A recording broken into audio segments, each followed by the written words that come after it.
Hey, what's up, New Life? Jason here, and today we're reading from Isaiah chapter 11, verses 1 through 3. It says this.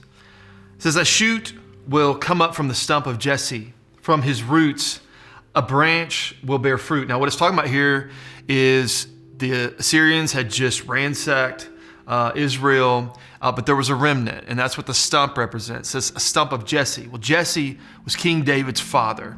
And so this is a prophetic verse that Jesus was going to come from the line of David, from the Davidic line. And it goes on to say that the Spirit of the Lord will rest on him, talking about Jesus. The Spirit of wisdom and of understanding, the Spirit of counsel and of might, the Spirit of knowledge and fear of the Lord. And he will delight in the fear of the Lord. So there's a lot of things going on here, a lot of cool things, gifts of the Spirit here in Isaiah 11. We're going to talk about three of them. We're going to talk about wisdom, understanding, and counsel. Let's talk about wisdom first. Wisdom is to be able to have good sense and make good decisions. We all need wisdom because there's things that the Bible doesn't address. And so we have to do our best to make good decisions. Ephesians 5, Paul tells the church at Corinth, he says, "Be very careful then how you live. Not as unwise, but as wise, making the most of every opportunity because the days are evil."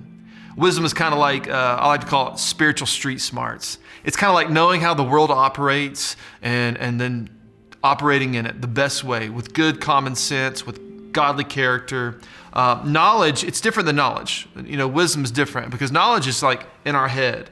It's things that we know. And knowledge is important, but wisdom is acting on the knowledge that we have. And so, because we've all known people that are really, really, really smart and make dumb decisions.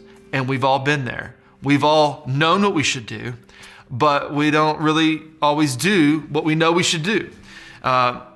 So wisdom is knowing how to operate in the world. Wisdom is like not test driving that brand new SUV when you know you can't afford it, right? Or going to the grocery store and buying some junk food and I'll just eat, some of this like every now and then, but you're on a diet and you know you're going to blow your diet, right?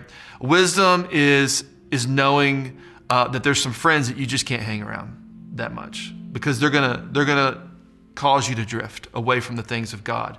Wisdom is knowing to plan margin in your schedule. Wisdom is knowing who to marry. Wisdom is figuring out how to stay married. It's knowing how to parent each child the way they need it. This is wisdom. And because the Bible doesn't give answers on all the details of our life, we need a spirit of wisdom. Also, understanding. Understanding is to be able to see and comprehend God's truth. To be able to see and comprehend God's truth. It's to be able to grasp the deeper meaning, the heart of something. It's when we believe a truth, but we understand it. We don't just believe it, we see the big picture. We see the why behind the what. A simple illustration would be, most of us have worked before, and we worked as an employee, and then even some of us have been bumped up. Maybe now we're the boss or wherever. But when you're just an employee, just a worker, you do your job. Hopefully you do it faithfully. But there is something that happens when you get promoted, and now it's your job to be in charge of everyone else, right? You see from a bigger picture. Now you understand the inner workings of everything. So understanding is the why behind the what. Understanding is like, a spirit of understanding is like when we get God's heart behind his commands. It's not like we're like, all right, God, you're the boss. You're God. I guess I'll do what you want. No, it's when we go, oh, I get this. This is why God doesn't want me to do this. I get God's heart, right? Psalm 119, 130 says, "The unfolding of your words give light." It gives understanding to the simple. And then a spirit of counsel.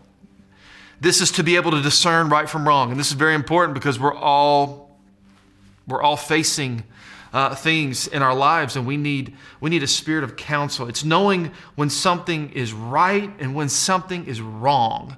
And this will be a gift to us. The Holy Spirit is going to have to give us a spirit of counsel. And it's amazing because it just points us in the right direction to make the right decisions. Proverbs 15:22 says, "Without counsel, plans fail, but with many advisors, they succeed."